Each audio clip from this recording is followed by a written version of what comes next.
দলের উপপ্রধানমন্ত্রীটা দিতে হবে, তাহলে তো উপপ্রধানমন্ত্রী হইলে তো ক্ষমতায় যেতে হবে।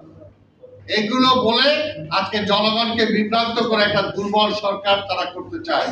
সেই কারণেই আজকে বলবো আজকে যেমনি আমাদের নেতা তারেক রহমান বলেছেন এইবারে নির্বাচনটা অনেক কঠিন নির্বাচন, ঠিক তেমনি তার সাথে আমি আরেকটু লাগাবো, নির্বাচনটা যেমনি কঠিন নির্বাচন, নির্বাচনের পরবর্তীতে গভর্নমেন্ট চালানোটা আরো কঠিন, আরো কঠিন। কারণ তারা ষড়যন্ত্র করবে, ষড়যন্ত্র করতেছে আজকে দেশের বাইরে দেশের ভিতরে। কাজে সব ষড়যন্ত্রকে মোকাবেলা করতে হলে বিএনপি কে অ্যাবসলিউট মেজরিটি দিতে হবে। ম্যাক্সিমাম সিটে আজকে বিএনপি যাতে নির্বাচিত হতে পারে সেই ব্যবস্থাটা করতে হবে, যাতে বিএনপি যে কোনো কঠিন সিদ্ধান্ত নিতে পারে। আর বিএনপি কঠিন সিদ্ধান্ত নিয়ে বিএনপি স্বৈরাচার হবে না। অনেকে বলে ওই জামাত বলার চেষ্টা করে যে বিএনপি ক্ষমতায় গেলে নাকি আওয়ামী লীগ হবে। আরে ভাই, আওয়ামী লীগ যেখানে ফেল করছে সেখানে বিএনপির জন্ম হয়েছে, বিএনপি তখন আওয়ামী লীগ হবে না। আপনারা হইতে পারেন, কারণ এখনই আপনার ধমকাধমকি শুরু করে দিছে, এটা হইতে হবে নাইলে ভোট হবে না, এটা করে দেবো।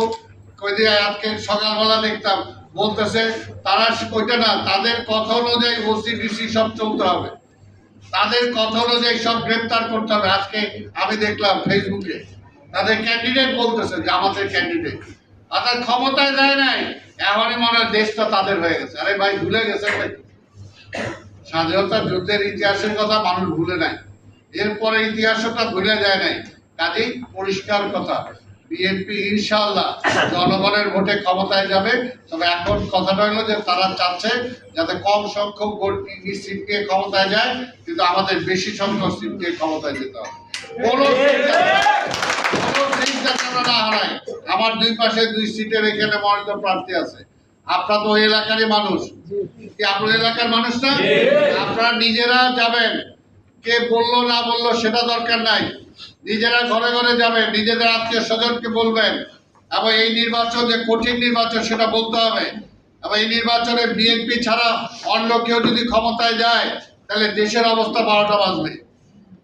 কারণ আমরা বলতে পারি, আমরা অতীতও বলতে পারি, বর্তমানও বলতে পারি, আমরা বলতে পারি বিএনপির কাছে মুসলমান বলেন, হিন্দু বলেন, খ্রিস্টান বলেন, বুদ্ধিস্ট বলেন, বিএনপির কাছে পাহাড়ি বলেন, বাঙালি বলেন, লারমা বলেন, মারমা বলেন, সবাই নিশ্চিত থাকবে।